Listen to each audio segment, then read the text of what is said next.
Hi guys, we're back. Us again. Second video. Yeah, and today we're actually going to do something a little different. We're going to talk about specific cases for trainers and I guess dog walkers as well.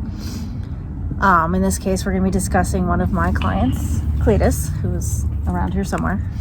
You know, when you have clients and dogs who, you know, are a little wild, harder to handle, you have to figure out if that's something you want to take on, if you can take it on, and how to do it. And Cletus was one of those for me. You know, I always do consultations before I take on a dog for training to make sure that I'm the right fit, that, you know, the dog is the right fit for what I can do. And when I first met this guy, he's a hound. So he's a hunter. He's a barker. Hyperactive. He's hyper. He's a big guy. How many pounds is he? At the time, he was about 65 to 70. So This is nice size. All muscle. All muscle. Yeah, this is my boy. Mom. Yeah. So. And I obviously contacted her for, you know, he would a lot of play biting and jumping on people, and so that's the first. And then his chasing of bikes was kind of secondary in the training. If we had enough time, we were going to help with that. Mm-hmm. But it was really just in the backyard. He gets so hyper and wants to play, but he doesn't know how to play right with people. So he would jump, he'd bite you kind of relentlessly. It wasn't biting, it was more mouthing, because I never felt teeth.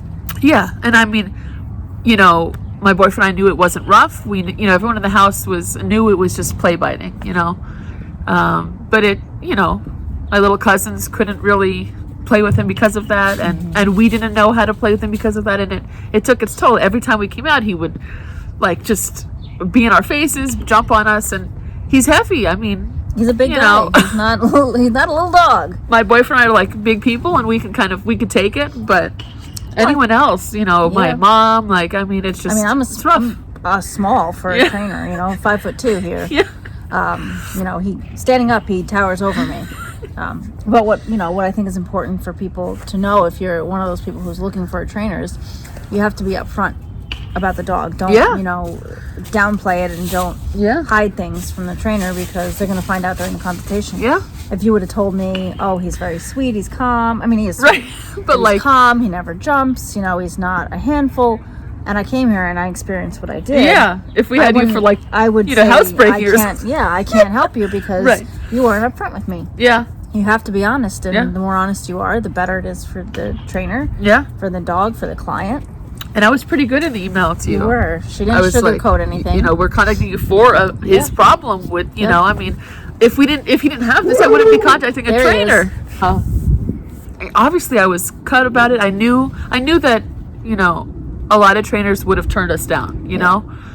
And I was actually told by some people I'd discussed my experience with him with not to do it, because they didn't think I could handle it. They thought maybe he was a little too wild in general and probably couldn't be helped. And I get that. But I don't agree with it. I knew that not every trainer would be able to take him on or want to. And he also may not like every trainer, you know? I mean, he's got to be comfortable too. Sure, yeah. And if your dog is not comfortable, it's not the right trainer for you, because they're not going to listen. They're not going to care. Yeah. They don't know, you know? So, you know, we did our little consultation. He was exactly how he was described. Yeah. And that was great, you know? It was a little much, but I knew that with dedication and time, he could be helped.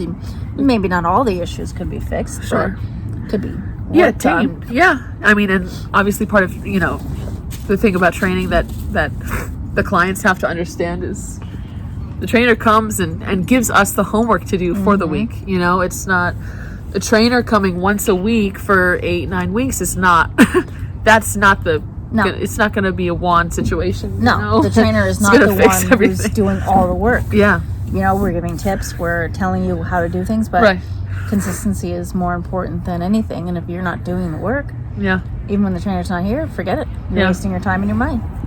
because they can't fix everything if you're not going to do it. I mean, Yeah. you are the dog's guides, Yeah. so to speak, Yeah. And I think that's what's so good about you guys was that you really were committed to helping him. Yeah. I wasn't going to shell out the money. Expense. It was expensive, It's expensive to have a private trainer and stuff, and not just use Petco. I knew we needed someone to come to where the problem was, which is our yard. He wouldn't have exhibited this in a Petco kind of situation. In a one of these Dogs are always different when they're outside their home. Yeah. Very yes, he's very Adamant about playing. he's vocal, and He's some dogs are just very vocal, and that's he's a coonhound. What do you Exactly. expect? I mean, and that's also something you have to. I think we should also, aside from just talking about specific cases, the breed.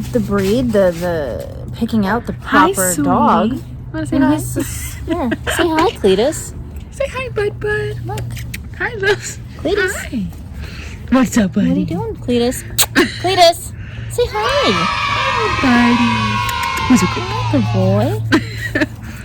he's a gentle giant once you get to know He him. really is, and that's just a matter of being willing to take the time and And being be a dog patient. person, and oh yeah, if you're not a dog person, mean, forget it. I saw immediately that she had a heart for him, and she was going to have the patience and the wherewithal to deal with him, every week. And if I wasn't comfortable with that, I would have quit her. I mean, Yeah. it would have gone both ways. Everyone it has to be a mutually beneficial relationship, Yeah. otherwise it's not going to work. Yeah. And you have to have a lot of patience to have a dog and to train a dog. And in his case, it was a lot because during our sessions, it would be we'd have some training, and then all of a sudden he'd see a squirrel and I'd lose him. Yep. And I'd find ways to get him back, and it wasn't always easy. But it actually was part of the training that she was teaching us anyway about recall and touch. It all worked out, and not allowing him to decide what was going to happen. Which is hard, especially with hounds. They're very stubborn. Yeah, very stubborn. Very stubborn. And he has ADD. His attention span is not the greatest. All he wants to do is play. And that's fine and all, but you have to use that to your advantage. During training. Yeah. To get play into the routine and wear him out. Yeah, Because definitely. he has a lot of energy. Yeah. But if I had listened to my friends who said, don't train him, don't help him, what would have happened? And you said because they said that. Yeah, You were and like, I was nope, I'm going to do it. Because they said it, I'm going to do it because I know I can help this dog. Yeah.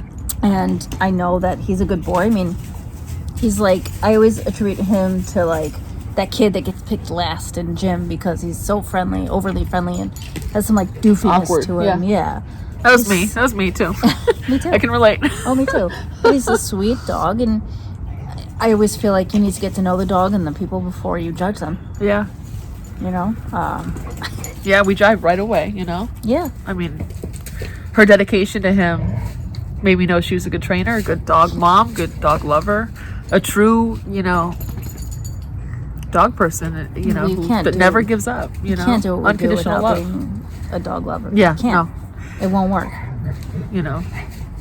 And he's come a long way. He's come a long way. Still has some issues. Bikes still an Bikes issue. will probably always be a thing, but as his owner, so I have to understand that, and there's certain places I just can't take him, and I had to learn months and months of my anxiety building, as well as his in the situation, that I have to limit where I can take him, and I had to be okay with it, because I wanted a dog I could take anywhere. I'm very active. I'm a dog walker. I wanted to take him on the hikes with the other dogs, and he's too much for a lot of the other dogs that I tried to take and introduce him to. He has a couple of good girlfriends that are great for him. Luckily, he has that socialization stuff because I don't have to train him in those areas. I don't have to worry that he's too possessive of his yard or things like that. He's a lover, not a fighter. He really is. He's so people have to friendly understand that about him. Yeah, and I think a lot of times people see him and they see how big he is and they get scared. And if he does the freak out on the bike, everyone on the sidewalk is like, "Oh my God!" They assume he's aggressive, and I'm just like, he just loves bikes. It's fear. It's not even that. I think a lot of it is fear. Yeah. He doesn't understand what this thing is, why it's rolling towards him, You know, he tries right now. He's trying to get a dog to play, and he Poking her. wants nothing to do with him. But he's not giving in. He wants to play. He's respectful of dogs. He loves dogs. That's the problem. does. He just wants to play. He doesn't quite know how. He has to figure it out with every dog. He learns. He's gotten a lot better. He's gotten a lot better. Yeah, He's come a long way. He has, and I think that, you know, agreeing to take him on was probably one of the best decisions I've made. Say hi, bud. Hi, bud. Can you sit? Hi, Sit for the camera, bud. Sit. You know, this is our first rescue dog. And boy, is he the best, you know? I mean, they teach you so much. They tell you what they've been through if you listen to them. You know, yeah, certain quirks, he has a lot of anxiety. He's poking at Whiskey right now. Rescues also, they're more grateful to see that. Yeah. You know?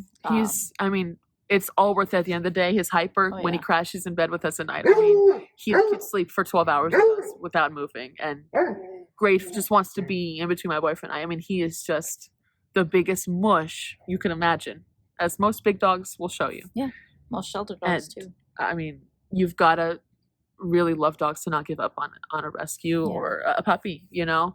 When the going gets rough, you got to go with it. Yeah, and just know that it will always get better. And with Yeah, consistency. that's what we told ourselves, you know? I mean, there were days I'd cry, I'd break down. We never thought we'd send him back, but it was really rough, you know? And that's why I was like, we got to get Rebecca, you know? We got to get a trainer because we couldn't solve it on our own. Remember, these guys came from you don't even know their background, but it was really pretty shitty. Just be patient and consistent. Yeah. And you'll have a wonderful dog like Ricky over there. He's very wound up. He wants to play. So we're going to go and let him play, and we will speak to you guys again soon. If you have any questions.